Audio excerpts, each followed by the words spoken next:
예, CBS 라디오 박동현 판승부. 자, 이번 시간에는 국민의힘과 민주당을 대표하는 화려한 초선 당선인 두 분을 만나겠습니다.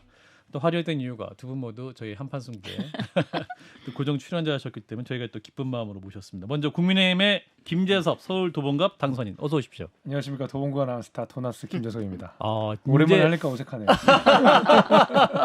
자, 그리고 더불어민주당 김성회 경기 고양시갑 당선인 어서 오십시오. 네, 안녕하세요. 김성혜입니다. 예. 이야, 이거 심상정 대표를 울게 만든. 아유 뭐 죄송합니다. 제가 그런 것은 아니고 예. 유권자들께서 예, 아예 또 이제 시대의 변화의 흐름을 또 반영한 곳이 아닌가 싶은데 일단 축하의 말씀을 드리고 잘 쉬셨어요? 먼저 우리 김재섭 당선인은 거의 모셨습니다. 당선인. 그죠? 예. 당선되면 더 바쁘죠. 예, 목이 쉰 게 돌아오질 않고 있고 아. 잠도 거의 못 잤습니다. 아, 우리 김성희 당선인은 어떠세요? 저는 선거 개표날 3시간 자고 5시에 당선증을 받으러 오라고 선관위 가서 그거 받고 나서 아, 5시에 받고 6시부터 지하철역 나가서 이제 인사. 당선 사례라고 하죠. 인사드리고 아, 유세차를 하루밖에 못 쓴다 그래서 아, 8시 반부터 이제 그 유세차에 매달려 갖고 고양시 갑이 굉장히 넓거든요. 아, 고양시 전체가 서울시의 4분의 1 정도 크기니까 고양시 갑이 어마어마하게 커서 거기 이제 매달려서 이 동네 저 동네 다니면서 이제 인사드리고 아하. 오늘도 이어서 하고 있습니다. 이게 뭐 안 다니면 또 섭섭하다는 분들 많으셔서 그리고 저도 사실 되게 기쁘기도 하고 기쁨을 나누러 나가면 제가 평생 받았던 환대를 최근에 다 받고 있어서 기분 좋게 다니고 있습니다. 예. 그러면 저는 가만히 있는 것 예, 같지만 저도 보너스. 당선증 받고 아, 예. 바로 지하철역 똑같이 인사하고 돌아다니다가 그러나 갑자기 그 뭐 많은 관심을 받게 돼서 언론 인터뷰 이런 것들 많이 최대한 하려고 하고 있습니다. 예, 여러분 오해하지 마십시오. 이제 국민의힘, 더불어민주당 모두 초선 당선인들이 열심히 다 인사를 하고 있다는 점. 아니 저는 특히 김재섭 이제 두 달 뒤 의원님한테 물어보면 예. 도봉갑은 사실 좀 어렵다고 알려진 데였고 출구조사 결과 출구조사로는 좋지 않았었잖아요. 그래서 네. 나중에 이겼을 때 느낌, 그 다음에 당선증 받았을 때의 느낌 이런 게 좀 궁금해요. 그 이제 출구조사 때는 그 전에 너무 센 충격을 한번 받아서 오히려 제 건 덤덤했던 것 같아요. 그러니까 먼저 전체 의석수가 발표가 되잖아요. 근데 90 이런 딱 글자를 보고 나서는 야 이거는 진짜 큰일 났다. 뭐 90석이 되면은 당연히 저는 그 안에는 포함 못 될 거라고 생각했고 아 이거는 뭐 나의 낙선이 문제가 아니라 이거 보수 진영 전체가 괴멸될 수도 있겠다라는 생각이 들었고 이게 연이은 총선에서 이런 점수를 받은 거면 우리 국민의힘이 가야 될 방향에 대해서 저는 심각하게 고민을 먼저 했고 그런 상태에서 조금 덤덤하게 보다가 뭐 역전의 기미가 보이면서 그냥 한숨 좀 돌렸던 뭐 이런 기억이 있습니다. 저런 선당 후사의 정신이 투철한 걸 봐서 대통령 비서실장으로 제가 추천합니다. 아, 저는 예, 국회에서 열심히 일하겠습니다. 이틀 정도 일하다 쫓겨날 것 같긴 한데 국회에서 열심히 하겠습니다. 예. 대통령 비서실장 자리는 제가 알기로는 국회의원을 그만두고 가요. 맞아. 아 그렇군요. 예. 갑자기 진지해졌습니다. 예. 자, 일단 그래도 그 국민들의 이 성적표를 받았을 때 이제 국민의힘 입장에서 말씀하셨고 자, 민주당으로서는 어땠습니까? 그래도 이제 175석이었는데 이제 비례연합정당권 탑했을 때 민주당에서 이제 당선인들끼리 만나서 얘기를 했을 때 어떤 말씀 나누셨어요? 그러니까 실제 선거를 치르는 과정에서 저 같은 경우는 이제 지역의 현수막을 걸 때 전체 현수막을 못 살겠다 심판하자 이것만 써서 걸었거든요. 그때 이제 지역에서 활동하시는 분들 같은 경우는 지역 공약을 걸어야지 저렇게 무작정 심판하자고만 하면 안 된다. 그렇게 하면 안 된다라고 말씀을 하셨고 상대 후보들도 그걸로 공격을 많이 했는데 예. 저는 그게 맞았다고 생각했고요. 그리고 실제로 길거리 가서 사람들 만날 때도 제일 먼저 하신 말씀이 정말 힘들어서 못 살겠다라는 얘기가 가장 먼저 나왔었기 때문에 예. 그런 심판의 분위기로 인해서 좀 선거가 민주당에게 유리하게 되니까 민주당이 잘한 것도 뭐 일부 있지만 윤석열 정권에 대해서 이렇게 하시면 안 된다라는 경고의 메시지를 주는 선거였기 때문에 저희가 이기긴 했지만 마냥 기쁜 건 아니지 않겠나 이렇게 생각하고 있습니다. 예. 자, 우리 국민의힘 입장에서 108석이라는 숫자를 얻었는데 예. 사실은 출구조사 때 거의 90여 석, 뭐 이게 예상이 됐었다가 다시 108석의 최종 결과가 나왔었기 때문에 사실 이 숫자가 또 완벽한 쇄신으로 가기 애매한 숫자라서 정부가 바뀌지 않는 거 아니야? 이렇게 또 걱정하시는 분들도 있더군요. 이 숫자는 어떤 의미일까요? 180. 저는 그런 식의 정신 승리가 되는 순간 우리는 답이 없다고 생각합니다. 그러니까 뭐 몇몇 그런 이야기들 하는 거를 봤어요. 그래도 저번 의석수보다는 좀 낫지 않느냐. 그렇죠. 내지는 개헌저지선은 지킨 거 아니냐.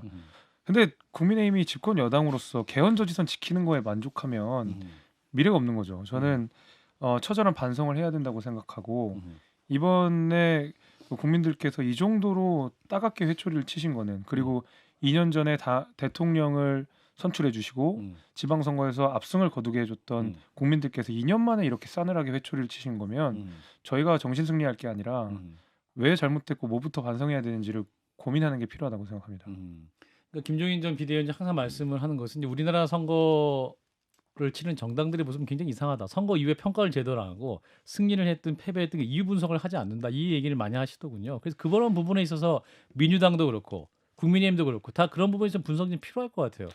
저는 매우 필요하다고 생각하고 예.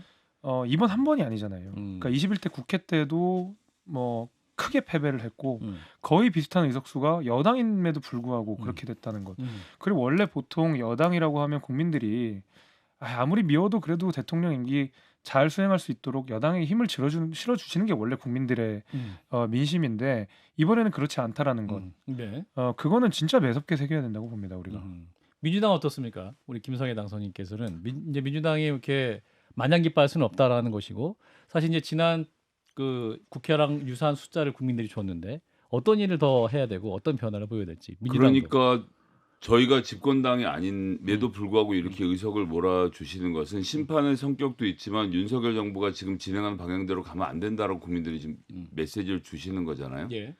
그러니까 이제 반대만 하면 안 되고 대안을 내놔야 되는 정당으로서 기능을 해야 되는 게 있긴 한데 문제는 국회 사정상 저희가 만든 대안이라는 건 뭐 대통령이 거부하면 아무것도 통과가 되지 않습니다. 받아들여지지 않고 아무리 상임위에서 얘기라고 해도 대통령의 수용 의지에 달려 있는 부분이 있어서 저희가 대안은 이야기하겠지만 그 대안이 가서 닿지 않을 경우에는 별 효과가 없으면 그 책임이 어떤 의미에서는 저희들에게 돌아올 수 있는 그러니까 2027년에 대선이라는 국면이 다시 열리게 되는 것에 대해서 생각하지 않을 수 없는 제 입장에서는 지금의 이 상태가 27년 대선에서는 거대 야당에 대한 평가를 포함해서 선거가 진행될 것이기 때문에 이게 실용적으로 뭔가 대책을 내놓으려고 해도 받아들여지지 않을 것이고 그러면 마냥 싸울 수만도 없는 상황인데 그럼 대통령이 여기 좀 풀어줘야 되는데 과연 대화를 할 것이냐 이번엔 할까?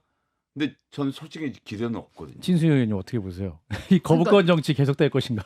아니 그러니까 저런 생각까지 하고 있다는 거가 제가 굉장히 이제 여권에 그 몸담고 있는 사람으로서 저렇게까지 생각이 깊구나 하는 걸 이제 느끼면서 좀 이렇게 긴장을 더 하게 되는데 모르겠습니다. 저는 윤 대통령을 속속들이 알고 있지는 못하기 때문에 이번에 이 정말 집권 여당 으로서 그 총선에 이렇게 참패한 예가 있었을까? 아까 우리 김재섭 그 당선인도 얘기를 했지만 그래도 집권당은 일을 하게 해줘야 되니까 조금 더 이렇게 해주는 이런 게 있었는데 이번에는 그런 게 전혀 없었잖아요.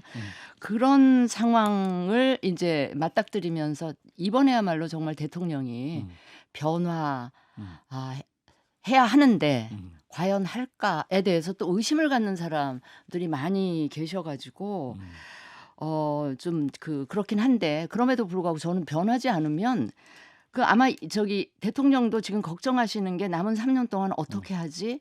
레임덕이 세게 오면 어떻게 하지? 아무 일도 못하 이런 걱정을 하실 거라고요. 그런데 대통령한테 레임덕이 오냐 안 오냐는 대통령이 하시기에 또 많이 달려 있다고 보거든요. 그러니까 저는 이번에 굉장히 많이 바뀌셔야 되고 바뀌실 수 있지 않을까 하는 기대를 갖고 있습니다. 이제 그런 점에서 보면 지금 민주당이 정말 국민들 삶에 도움이 되는 그런 대안을 제시하면서 그걸 입법으로 추진하기 위해서 내놓는다 그러면 대통령으로서 그것까지 막 거부권을 마구 행사하시지는 않지 않을까 싶습니다. 이재명 대표의 최근 말들이나 보면 약간 로키로 가고 있는 듯한 그래서 뭐 낮은 키. 예. 부자들이 좀 몸조심하는 것 같은 것도 있으면서 정말로 우리가 거만했다가는 지난번처럼 또 뭐 대선도 그렇고 역풍이 더 셀 수 있구나 이런 걸 좀 느끼는 것 같아요. 제가 볼 때 실제 당 분위기는 어떻습니까? 오늘 쭉 당선인들 같이 만나셨는데 이재명 대표님 말씀 잘 봐주셨는데, 그러니까 되고 났으니까 자 이제 그럼 지금부터 심판의 시간이다라고 하면서 하지 않아요. 이재명 대표가 그런 분이 아니고 그런데다가 지금 상황에서는 어쨌든 다음번에 집권을 바라보면서 이렇게 움직이려고 한다는 그림을 보여주는 쪽으로 가지. 자 오늘부터 심판의 날이다라고 저는 하지 않을 것이다. 그건 이제 이재명 대표에 대한 프레임을 잡고 그렇게 쳐서 그런데 가만히 보면 이재명 대표가 선거 때는 물론 뭐 어느 선거나 다 이 과격한 원사들이 나오고 이제 싸우는 상황이라 그렇지만 딱 끝나고 나서는 당장 개표하는 내내 한 번도 웃지 않잖아요. 그러니까 그렇게 그 다음을 준비를 하는 모습을 보여주는 것들이 이제 국민들로부터 신뢰받게 하고 27년 대선까지 쭉 바라보는 그림이 아닌가 이렇게 생각합니다. 예, 김진섭 당선인 어떻게 보세요? 근데 잠깐은 그렇게 뭐 로우키 모드로 갈 수는 있지만 결국에는 발톱을 드러낼 거라고 봅니다. 이재명 대표가? 왜냐하면 아니 말씀하신 대로 선거 기간에 내놓았던 슬로건들이 있잖아요. 그러면 200석 가까운 의석수를 몰아준 국민들한테 그 약속을 했으면 지켜야 되는 것도 당선자들의 의무인 것이거든요. 그런데 자 윤석열을 뭐 레임덕이 아니라 데드덕으로 만들겠다. 윤석열 정권 너무 길다. 이런 무시무시한 구호들을 다 들고 나왔던 야권이 예를 들면 정부를 향한 어떤 뭐 강경한 메시지를 내거나 내지는 의석수를 자랑하는 정치적 행위들이 있지 않으면 과거에 민주당이 또다시 실망했던 것처럼 비슷한 실망을 할 거거든요. 그때도 그런 얘기 많이 했었어요. 니네 이러려고 180석 몰아준 거 아니다. 그런 얘기가 강성 지지층들이 뭐 그렇죠. 그런 말 했었죠. 네, 그거에 많이 휘둘렸었거든요. 이재명 대표 거기서 자유로울 수 없을 거라고 봅니다. 저희는 뭐 전가의 보도가 있습니다. 최상병 특검. 아하. 물론 안철수 의원도 입장을 내셨지만 이 문제에 대해서 진상을 규명하자라는 것에 지금 반대하는 것이 저는 여론상 되게 어렵다고 보기 때문에 국민의힘의 내에서도 일부 전 동요가 있을 거로 보고 이런 안건들을 내놓고 정치적으로 싸우는 건 싸우는 거고 실제 민생과 경제 어려운 부분에서 풀고 대화하자라고 요청할 수 있고 근데 대통령이 이런 상태에서 야당과의 대화를 계속 거부한다? 국민들이 판단하시겠죠. 근데 저도 이제 그런 부분들 정치 공세와 필요한 부분들을 구분짓기가 사실 쉽지 않거든요. 네. 근데 예를 들어 최상병 특검 같은 경우는 요구하는 게 과연 정치 공세인가? 네. 국민적 의혹이 상당했고 그 의혹이 좀 더 정황으로 드러난 게 이종섭 대사 문제잖아요. 그래서 이거를 그러면 정치 공세로 봐야 되나? 도이치 김건희 여사 특검도 마찬가지고요. 그런 부분들에 대한 고민이 있을 것 같아요. 근데 마침 또 김재섭 우리 당선인님께서 여러 특검 중에 생각해볼 필요가 있지 않느냐라는 의견을 내서 역시 정치 공세가 아닐 수 있구나라고 생각이 들어서. 물론 그냥 뭐 저의 입장이긴 하지만 당의 예. 입장은 아니고 저의 입장이긴 하지만 말씀하신 대로 최상병 특검 문제는 보수에서 굉장히 중요하게 생각하는 안보의 문제랑도 직결이 돼 있기 때문에 이걸 우리가 그냥 묵고할 수는 없다라는 얘기를 드리는 거고 김건희 여사에 대한 특검은 사실 지금 야당에서 내놓고 있는 특검에는 여러 가지 문제점이 있다고 생각합니다. 그 사인 시절에 있었던 일을 가지고 특검을 하게 되면 대통령으로 당선된 사람들이 사인 시절에 있었던 모든 일들을 다 특검으로 처리할 수 있는 나쁜 선례를 남기게 돼요. 그건 권력형 범죄에 대해서 특별 검사들 임명해서 수사하게 하는 특검법의 취지와 맞지 않습니다. 그리고 지금 형사소송법에서 나온 내용과 이번 특검법에서 배치되는 내용들도 있고요. 사실 이런 특검법은 제가 동의하기 어렵지만 적어도 여당 내에서 해야 되는 역할이라고 한다 그러면 김건희 여사에 대한 문제점들이 이런저런 뭐 이슈들이 있었고 여기서 국민의힘이 너무 이 문제를 금기시했다라는 반성적 성찰은 해야 된다라고 보는 거죠. 예. 예를 들면 이게 정말로 문제가 없다라고 이야기를 하려면 야당이랑 이 문제 가지고 토론해야 된다고 봅니다. 이러이러한 면에서 저 같은 경우에도 이러이러한 면에서 특검법은 취지에 맞지 않다. 수사를 다시 해보자. 내지는 뭐 다른 방법을 토론 풀어보자. 토론은 이제 현역 의원 되시면 그렇죠. 많이 할 것 같은데. 그걸 해야 된다는 거죠. 자, 그래서 이제 지금 대통령실에서 혁신을 하기 위해서 국정쇄신 위해서 이제 대통령 비서실장 바꾸고 총리도 이제 바꿀 이런 상황입니다. 대통령 비서실장 하만평에 나오고 있어요. 김한길 국민통합위원장, 장제원 의원이 유력하다 이런 보도들이 나오고 있습니다. 이런 분들 김성애 의원님 되실 분 왜 웃으세요? 아니 그러니까 지금 방금 말씀하신 대로 뭐 장제원 의원, 김한길, 이동관 예. 뭐 전 방통위원장, 김한길 전 뭐 국민통합위원장. 통합위원장이었죠. 이런 분들이 거론된다는 건 국정기조가 바뀌는 겁니까? 저는 지금까지 그런 분들 때문에 문제가 생겼다라고 국민들이 보고 있는데 심지어 이제 그분들한테 사실 김대기 비서실장은 무색무취하잖아요. 그러니까 모르는 사람들이 기재부 출신. 그냥 관료구나 하는데 지금은 누가 봐도 입장이 뚜렷한 분들이 비서실장까지 들어간다는 건 오히려 강화한다는 이야기고 아하. 대통령 입장에선 지금 2년 동안 했던 것처럼 의회는 무시하고 나는 적절하게 외국 나가고 나머지는 그냥 행정부끼리 시행령 고쳐서 할 건 하고 수사랑 감사만 계속하면 된다라는 입장으로 비칠 것 같아요. 국민들 눈에는. 아하. 너무 인물들이 한 당에 확 쏠려 있는 느낌을 주기 때문에 아하. 이게 국정쇄신이 될까? 차라리 그냥 현재 상태를 유지하는 게 낫겠다라고 조언을 차라리 드리고 현재대로 해라. 자, 김재섭 당선인 반론해 그 주세요. 언급된 분들에 대해서 제가 일일이 평가하기는 어렵지만은 또다시 하마평으로 나온 분이 국무총리의 김부겸 전 본인이 총리의- 굉장히 불쾌하셨습니다. 예, 뭐 그런 하마평이 나오는데 예, 예. 제가 만약에 그런 분들을 뭐 인선에 넣는다 그러면 최소한 김부겸 총리 정도는 돼야 나머지 인사들에 대한 납득이 아마 국민들께서 하시지 않을까라고 생각합니다. 그럼 어떻게 보세요? 대통령실장은 어떤 분이 해야 됩니까? 지금 이제 현 정부는 정치인 출신보다는 이제 관료 출신들이 대통령실장을 많이 했었었는데 네네. 뭔가 좀 국면 전환을 하기 위해서는 정무 감각 있는 대통령실장이 필요하다는 의견이 있어서 지금 아마 이런 분들이 나오는 것 같은데. 그렇죠. 이제는 정치를 좀 해야 되는 것 같아요. 음. 지금은 제가 생각하기에 21대 국회에서 있었던 거는 정치의 실종이라고 생각하거든요. 그러니까 국회도 본인들이 가진 권한들을 제도의 끝까지 사용하고 대통령 역시도 그 규정된 권한을 끝까지 다 사용해서 제도와 제도가 충돌하니까 사실 풀리지가 않는 문제들이 너무 많았어요. 예.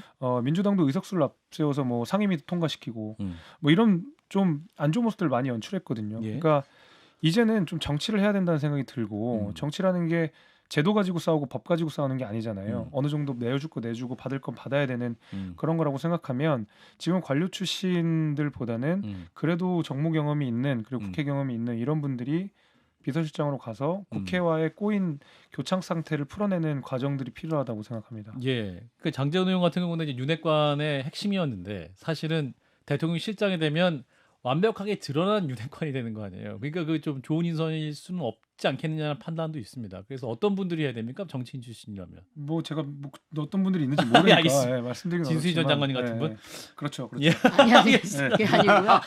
제가 그렇죠. 예. 이번 그 정부 인사하는 걸 보면서 제가 궁금했던 게 예. 보면은 과거 이제 청와대에 보면 정권이 바뀌어도 쭉 조난 자료 같은 게 쭉 그냥 내려오는 그래서 그게 자료 자체가 인수인계되는 그래서 저는 그 인재 풀을 굉장히 폭넓게 쓰려면 쓸 수도 있는 자료는 저는 있다고 보거든요. 아하. 그래서 우리 대통령도 그걸 좀 참고해서 하셨으면 좋겠고 제가 오늘 퍼뜩 든 옛날 사례가 왜 김대중 대통령 취임하시는 초대 비서실장의 당시 그 민정당 출신이죠. 예. 김중권 그 민중당 의원을 비서실장으로 이렇게 하셨거든요. 예.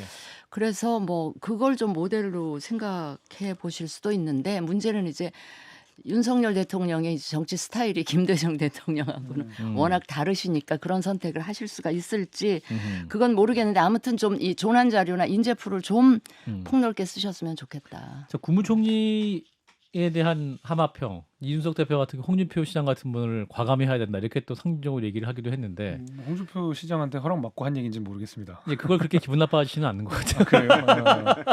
그래요? 뭐 잘 모르겠습니다.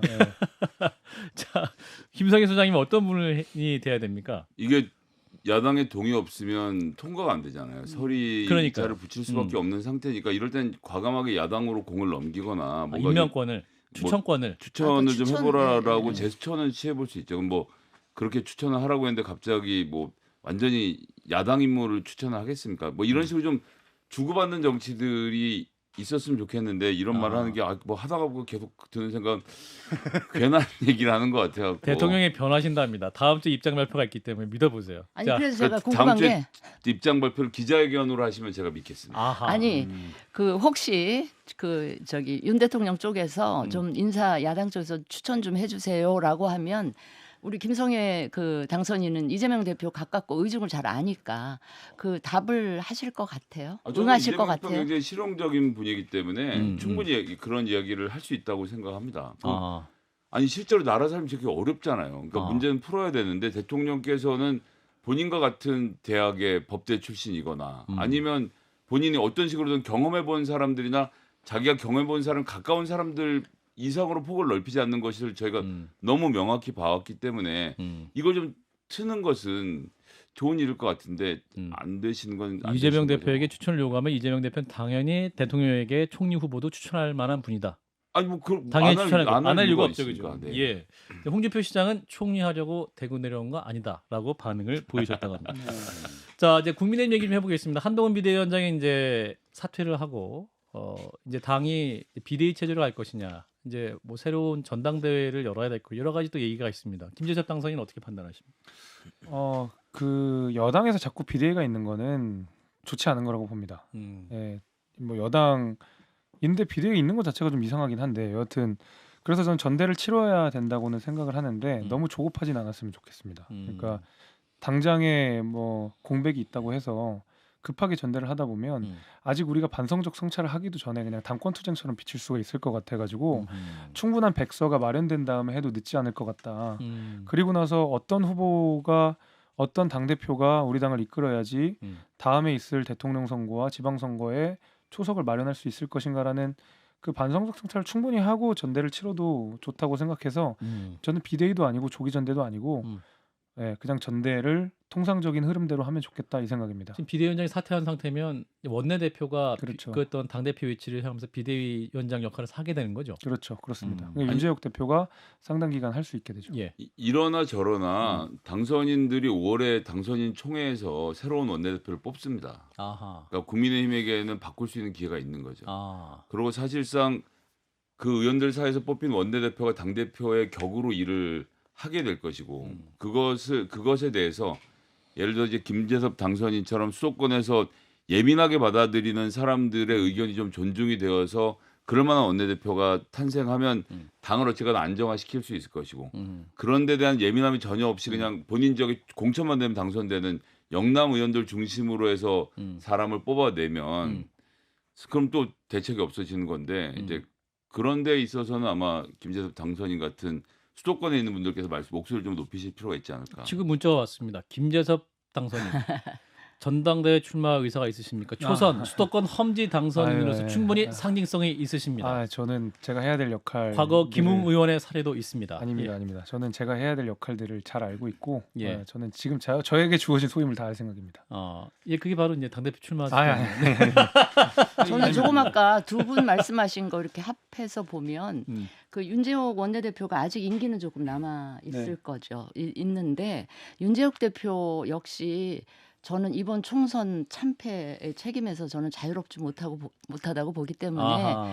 당선자 총회를 할 때 그 원내대표를 새로 좀 뽑은 다음에 새 원내대표로 하여금 약간의 대행 체제 기간을 가지면서 전당대회 준비위원회 이런 거를 같이 관리를 하면서 가다가 정기국회 시작하기 직전 한 8월 중하순 그때 전대를 통해서 지도부를 선출하면 어떻겠나 하는 제 나름의 로드맵을 저도 한번 거기에서는 동의를 하는 게 어차피 5월, 6월 한 7월 정도에 국면은 전국 자체가 그 상임위를 배정하는 문제나 상임위원장을 배정하는 문제로 많이 갈 수밖에 없습니다. 결국 원내 이슈가 제일 그 5, 6월에 메인 이슈가 될 텐데 그런 의미에서라도 저는 뭐 대행 체제라 하더라도 원내대표가 당을 뭐 당분간이라도 이끌어가는 방식이 오히려 장기적으로는 전대를 빨리 치르는 것보다는 훨씬 낫다고 봅니다. 예. 근데 이제 결국 원내대표가 대행 역할을 하고 윤재욱 원내대표가 계속 하든 새 원내대표가 뽑히든 근데 전당대회를 할 건지 뭐 최장 1년을 할 수 있는 비대위 체제를 비대위원장을 뽑고 이런 데까지 원내대표가 좀 징검다리 역할만 할지 그게 저는 관건이라고 보는데 전당대회에서 새 대표를 뽑으면 보다 리더십을 가지고 당 계획에 좀 더 누가 되느냐에 따라 다르겠지만 그럴 수가 있을 텐데 비대위원장 하면 아마 거의 관리직 정도가 오지 않을까. 근데 최근 총선 참패 이후에 여권의 분위기를 보면 일단 물론 안철수 의원처럼 뭔가 이렇게 당권에 대한 의지를 드러내는 분도 있지만 뭔가 좀 일단 조용조용 넘어가자 이런 느낌도 많은 것 같아요. 제가 볼 때는 몸조심하기에는 부자가 아닙니다. 그러니까. 네. 근데 이제 일단 지금 여기서 위험하니까 너무 갈등이 크게 나오면 우리 이도저도 안 된다 그런 분위기가 좀 있는 것 같아서 관건은요 대통령이 관심을 끊는 겁니다. 그러니까 당이라는 게 독립적으로 움직일 수 있다는 사실을 인정하고 대통령께서 관심을 끊으시면 어쨌든 현재 국민의힘 당선자들이 어떻게든 살아보려고 제대로 된 그림을 만들 수밖에 없어요. 지금 절체절명의 위기인 겁니다. 뭐 당 입장에서 지금 이 상태를 극복하지 않고는 아무것도 할 수가 없는 것인데 대통령이 또 이 문제에 대해서 그 비대위가 됐든 전당대가 됐든 뭐가 됐든 누군가를 지지하는 듯한 분위기를 보이는 것 자체가 가지고 있는 그 부정적인 영향에 대해서 생각을 해봐야 되겠죠. 근데 관리용 비대위원장 이런 얘기가 나오는 것 자체가 일단 당과 대통령의 갈등이 일어날 소지를 좀 줄이자라는 맥락으로 저는 읽혀서 앞서 말씀하신 대로 부자도 아닌데 몸조심을 하고 있구나 이런 느낌이 좀 들어요. 자, 예. 자 김성애 소장님 어떻게 보시냐고 질문이 왔습니다. 김재섭 당대표. 왜냐하면 국민의힘의 당대표가 젊었을 때 민주당은 위기였고 선거에 다 졌지 않습니까? 이준석 대표 시절에 젊은 당대표가 있을 때 민주당 선거에 패배했기 때문에 민주당 입장에서는 김재섭 당대표 두렵습니까? 문자 왔습니다. 답해 주세요. 저는 근데 김재섭 당선자가 그렇게 움직이지는 않을 거라고 보고요. 근데 예, 이제 알겠습니다. 한편으로 긍정적인 두렵나 것은 보네. 두렵나 보네. 이준석, 김재섭, 뭐 아까 전에 천하람, 그다음에 예. 김용태, 뭐 제가 호칭을 생략해서 죄송합니다. 안철수, 나경원 등 어쨌든 윤석열 정부에서 이래저래 탄압당했던 분들이 여권 내에서 어떤 혁신의 그림을 보여주느냐가 사실은 새로운 목소리를 낼 수 있는 통로가 있는 것이긴 하기 때문에 예. 당을 건강하게 만들 수 있는 가능성이 높긴 하죠. 예. 자, 그래서 이재명 대표가 이런 가운데 대통령이 영수회담 제안을 했습니다.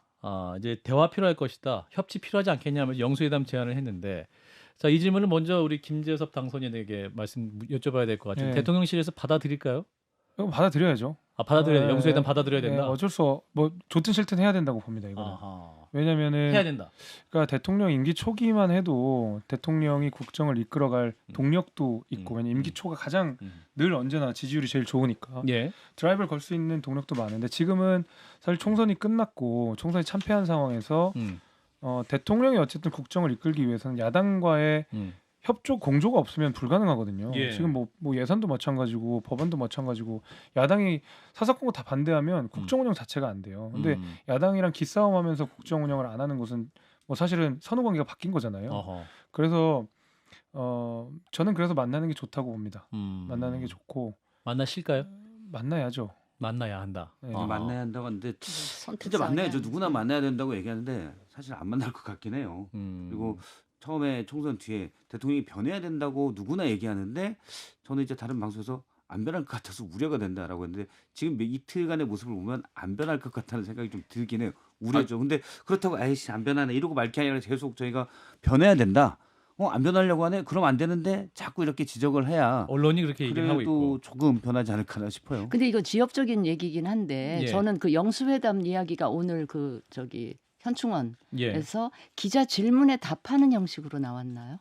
아니면 본인이 이렇게 저 그렇게까지 잘 아, 모르겠어요. 네. 예, 전 언론의 보도가 그렇게 나왔는데 하여튼 뭐 왜냐하면 아무튼, 오전에 영수회담 얘기를 먼저 이재명 대표가 꺼내버려서 예, 예. 그러니까 이제 그 두 분의 만남이 이루어지더라도 대통령께서 다음 주에 이제 뭐 입장 이렇게 밝히면서 이재명 대표 만나겠다 하면서 그때 이야기를 하셨으면 이게 더 자연스럽게 가능성이 높아졌을 텐데 저는 지난 2년간의 대통령의 국정 운영을 본인은 만족스럽게 평가할 것이기 때문에 지금처럼 수사할 수 있고 지금처럼 감사할 수 있고 지금처럼 방통위를 운영할 수 있는데 굳이 국회랑 협상해야 되나? 라는 입장이 바뀔 이유가 전 하나도 없죠. 대통령 입장에서는 총선 전이나 후나 달라진 건 없는 거예요. 그럼 자기가 하고 싶은 것은 계속 그대로 하는데 아무런 문제가 없다고 볼 거거든요. 그러니까 어떻게 하면 뭐 그분들 입장에서 범죄자 집단을 일수할 것인가를 고민을 하시겠죠. 이제 그렇게 안 돼야 하지만 그게 중요한 포인트죠. 그러니까 이제 이번 총선 전에 확보하고 있었던 그 국민의힘의 100여 석의 의원 숫자와 총선이 지나고 이제 공천권이 대한 걱정 필요 없는 108석의 숫자가 이전의 100석과 똑같은 100석이 될 것이냐. 김재섭 당선인은 어떻게 보세요? 그러니까 대통령의 뜻을 다 따를 수 있는 100석이 될 것이냐, 108석일까? 아니 뭐 당연히 여당으로서 뭐 정부와 기조를 맞춰서 하는 거는 중요하긴 하지만 만나고 이런 거는 뭐 해야죠. 뭐 그거랑은 상관없이 해야 된다고 보고 그래도 저는 국정 운영의 변화가 될 거다라고 보는 상황이 일단 첫 번째로 그렇지 않을 거면은 뭐 사퇴를 시킬 필요도 없고 뭐 총리가 사퇴할 필요도 없다고 보거든요. 예. 적어도 방향성에 대해서 뭐 야당이 비판할 수 있지만 대통령실 입장에서도 변화의 의지를 지금 이미 피력한 거예요. 국민들께. 방향성에 대해서는 뭐 토론을 할 수가 있지만 예. 그리고 이제 입장 발표까지 한다는 거는 알겠습니다. 그래도 뭔가 달라지겠다라는 의지인 거죠. 다음 주에 대통령의 발표 내용을 좀 기다려보고요. 아까 우리 진수희 전 장관께 질문한 것은 기자가 질문을 해서 이재명 대표가 당연히 만나야죠. 이렇게 답을 한 것이라는 그런 답변이 있습니다.